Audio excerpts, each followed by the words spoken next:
Moving on to the Ohio State Buckeyes. There was a question mark for me as to whether or not I should include them in Tier 1 because there are so many new faces off last year's team, and I'm not going to compare them to the 2024 version of Michigan because 2024's Michigan team had major problems at quarterback. I don't think that's going to be the case this year. I think after the national championship run, they still have quality guys to take over that quarterback spot, regardless of who ends up being the guy. And I think it'll be Julian Sand. I'm not concerned about the supporting cast and the personnel they have at wide receiver, how they're likely going to be able to run the football, how the offensive line should fare. I think they're going to be just signed. So whoever ends up being the starter, like I said, I think it'll be Julian Sand. He should be well equipped with a tremendous supporting cast to go out there and probably not drop off much from what we saw from Will Howard last year. It all starts and ends with Jeremiah Smith, who's ridiculous.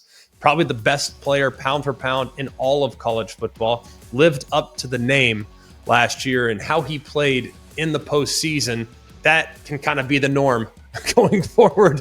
And I think every single team that plays and prepares for Ohio State's offense this upcoming year, they're going to have to be really, really careful and not letting Jeremiah Smith take over the game because he's already proven time and time again he is absolutely capable of doing that. He'll be flanked by Carnell Tate and Brandon Inniss. Not concerned about those guys. They should step right up, even though they will miss Emeka Egbuka, who is so solid there on the interior at the slot spot all throughout the last several years.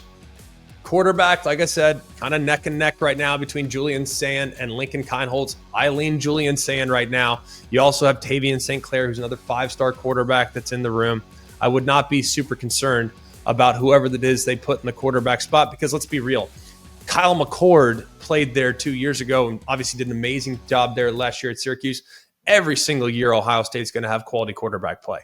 I've never been worried about that spot and don't intend to start right now. I think offensive line, as strange as this might sound, because they had 2 first-rounders, plus Seth McLaughlin from last year, losing that many pieces, I would think there'd be some drop-off, but I actually look at the 3 interior pieces, and I actually believe that this group, because of the playoff run, the amount of time those guys got throughout the playoff, the offensive line has a chance to kind of start with maybe a slightly higher floor than what we've seen from them the last couple of years. I also look at Tager Shabola, who's back after becoming an all Big Ten selection a year ago.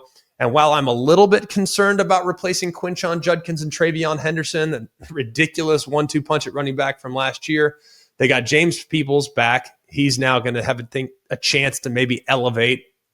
CJ Donaldson's a bruiser. He's going to get downhill and earn those tough yards that we saw from a year ago. Moving over to the defensive side of the football, replacing Jim Knowles is going to be very tough.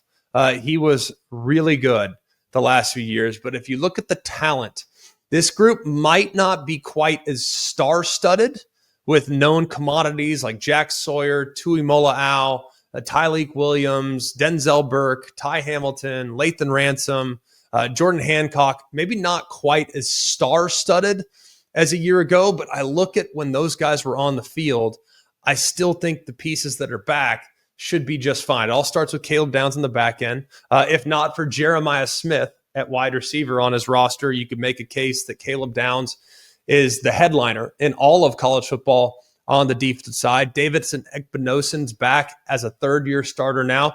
Penalties were a problem last year, but if he can kind of clean that up throughout the offseason, should be rock solid. You also have Devin Sanchez, who's got some serious buzz, one of the top prospects in high school football. He might step right out there, and we've seen true freshman corners like we did at Notre Dame last year. We've seen true freshman corners burst on the scene and be able to play to a ridiculously high level.